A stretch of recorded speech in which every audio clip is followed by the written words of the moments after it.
Pour ce chapitre, ce que l'on va voir, donc effectivement, c'est le classement du passif, hein, donc des éléments du passif. Alors en fait, il s'agit simplement de faire un petit rappel sur les éléments donc, du passif et pourquoi ils sont là, quelles sont leurs natures et quelle est aussi leur finalité. Donc effectivement, vous l'avez appris, hein, que le passif regroupe logiquement tout ce que l'entreprise doit à des tiers, donc c'est-à-dire que ce sont donc des charges, ce sont des dettes que l'entreprise donc possède et dont il y aura une sortie probable et même certaine quand il s'agit de dettes, hein, donc de ressources, c'est-à-dire et puis plus souvent, ce sera le cas donc, de sortie de liquidité, hein, donc ça veut dire que pour effacer la dette de notre passif, il va falloir que on ait une sortie de nos liquidités de notre actif, ce qui va faire la balance, hein, tout simplement, entre l'actif et le passif. Et donc, voilà, c'est clairement une sortie de ressources probable ou certaine donc, de la part de l'entreprise envers ce tiers. C'est une obligation donc de l'entreprise envers ce tiers.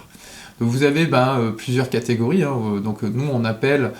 tout simplement les ressources internes ou les ressources externes. Alors en ressources externes finalement, c'est plus tout ce qui est dette, que l'on va regrouper tout cela. Donc on a les dettes envers les fournisseurs, hein, on a les dettes envers les banques et on a les dettes aussi envers l'État. Donc vous avez un petit exemple là encore au niveau de la TVA, hein, donc la TVA qui est telle à décaisser, donc c'est celle que l'on aura à payer pour l'État, tout simplement à reverser pour l'État, et donc ça c'est un montant que l'on sait qui est certain avec une échéance certaine. Ensuite, vous avez effectivement, hein, comme je vous l'ai dit, donc toutes les dettes auprès des établissements de crédit. Donc là, encore une fois, on est sur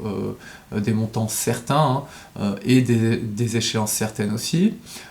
Lorsque l'on est sur des montants qui ne sont pas encore certains ou des échéances qui ne sont pas encore certaines, là on va parler de provision, donc provision pour risque et charge, donc ce qui est l'objet de notre cours, hein, mais vous voyez que donc, ça s'intègre totalement dans le passif de notre entreprise.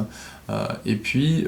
donc vous avez les capitaux propres qui sont eux alors un petit peu différents parce que l'entreprise n'a pas une obligation envers un tiers extérieur à l'entreprise, hein. C'est plutôt une obligation envers les associés, donc c'est pour ça qu'on parle plus ici d'interne que d'externe. D'ailleurs ce sera la seule catégorie, hein, du passif qui est considérée comme interne, tout simplement parce que ici sont regroupés ce qui est donc de l'ordre du capital et donc qui est apporté par les associés et qui en quelque sorte l'entreprise doit cet argent aux associés car c'est les associés qui ont apporté donc ce capital là, et vous avez aussi tout ce qui est d'ordre de réserve ou de report à nouveau qui sont donc tout simplement les résultats, les bénéfices, hein, des exercices précédents et qui n'ont pas été distribués aux associés. Les associés ont préféré donc garder ces bénéfices-là au sein de l'entreprise, tout simplement pour solidifier un petit peu plus la structure financière donc, de l'entreprise.